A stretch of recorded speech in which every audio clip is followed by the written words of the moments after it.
Hey guys, welcome back to our YouTube channel, and in today's video I am going to show you how to transfer group members to another group in WhatsApp. So first of all, launch WhatsApp application on your mobile device and go to the new group chat you wish to transfer group members to. So then tap on the group's name that you see on top. Here we go.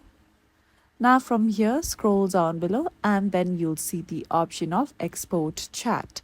Tap on that option of export chat in green text. From there, you'll see the option of WhatsApp.